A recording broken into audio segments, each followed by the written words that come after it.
Indur mirror Telugu news channel చూస్తున్న ప్రేక్షకులకి స్వాగతం. నేను మీ మాధురి.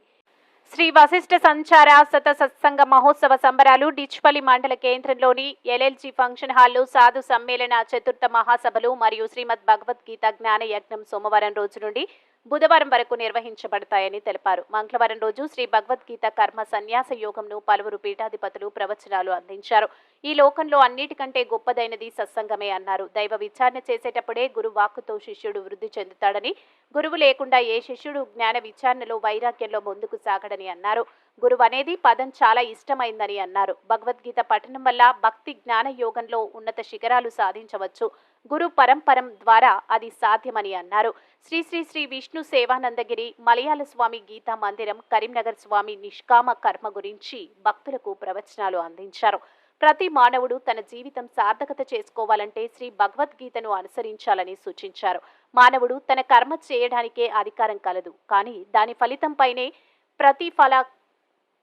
ప్రతిఫలాక్షేపణ ఆశించడంపై అధికారం లేదు. శ్రీకృష్ణ పరంధామంను నమ్ముకుని సత్కర్మలు చేస్తూ నిష్కామ కర్మ అనుసరించాలని హితవు పలికారు. మనం చేసే ప్రతి పని ఆ భగవంతునికి అర్పించి చేస్తే సత్ఫలితాలు వస్తాయని అన్నారు. దైవ స్మరణ చేయడంతో ఏకాగ్రత కలిగి ప్రశాంత చిత్తం కలిగి ఉంటుందని అన్నారు. ఎవరైతే ప్రశాంతత కలిగి నిర్మలంగా ఉంటారో వారి హృదయంలో దేవుడు దాగి ఉంటాడని, సదా సత్కర్మలు చేయాలని సూచించారు. ఈరోజు సత్సంగ కార్యక్రమంలో ఆచార్య పరిశుద్ధానందగిరి స్వామి శ్రీ పరిశారాశ్రమ విశ్వనాథ క్షేత్రం వనస్థలిపురం హైదరాబాద్ శ్రీ పూజాపాదుల రాజా రత్నాకర సిద్ధి సమాధి యోగం మెట్పల్లి స్వామి మరియు శ్రీ పూజాపాదులు శ్రీ శ్రీ శ్రీ భూమాత్మానంద మహారాజ్ లక్ష్మీ ఆశ్రమం కలిగొట్టు నిజామాబాద్ భక్తి యోగం గురించి వివరించారు. ఈ కార్యక్రమంలో వివిధ మఠాలకు చెందిన పీఠాధిపతులు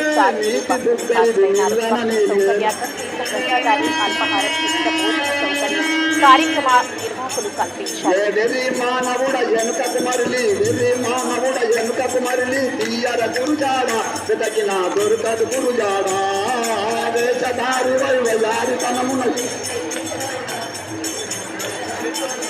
వెతకినా దొరకదు గురుజాడ, వెతకినా దొరకదు గురుజాడ, వెతకినా దొరకదు గురుజాడ.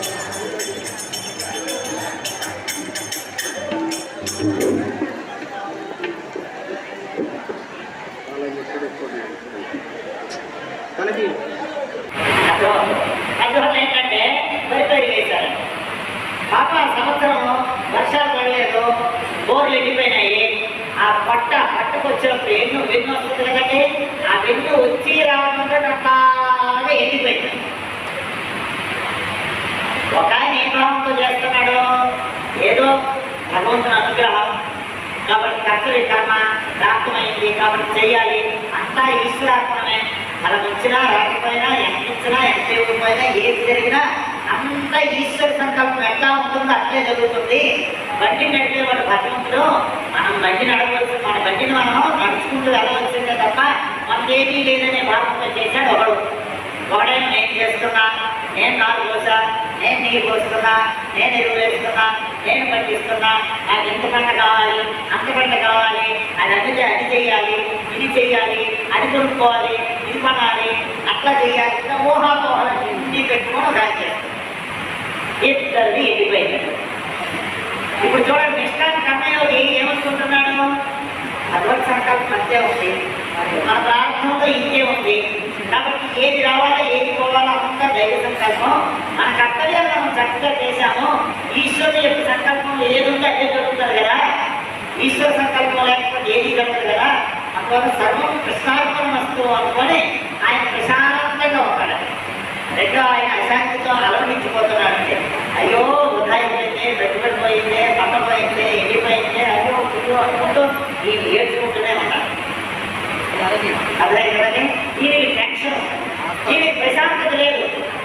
చూసారా, అంటే ఇక్కడే మనం గమనించవచ్చు, పరమేశ్వరుడు నమ్ముకొని ఫలాఫలం అనేటువంటిది ఈశ్వరాత్మనే, ఈశ్వరాధీనములే. ఎట్లా జరగాలో అట్లా జరుగుతుంది అని ముందే నిర్ణయించుకునేటప్పుడే, నారు పోసేటప్పుడే నిర్ణయించుకున్నాడు కృష్ణ కట్టేది. అందులో పోయినా ఇంటికి పంట అయితే పోయింది, కానీ ప్రశాంతత పోలేదు, మీరు అశాంతి కలగలేదు. అని రెండో ఆయన అన్నాడే, మన కర్తృత్వంతో తాను చేస్తూ ఫలాఫలితాలను ఊహించుకుంటూ మన ప్రశాంతత కాస్త పోయింది. బీపీ పెరిగిపోయింది, షుగర్ పెరిగిపోయింది. దానిపైన హాస్పిటల్ పాలయ్యాడు. హాస్పిటల్కి ఎప్పుడైతే వెళ్ళాడో మీకు తెలుసు కదా, డాక్టర్ దగ్గరికి పోతే 2 రకాలుగా చేస్తారు. ఒకటి భౌతికంగా, రెండవది శారీరకంగా. అర్థం కదండి. ఆ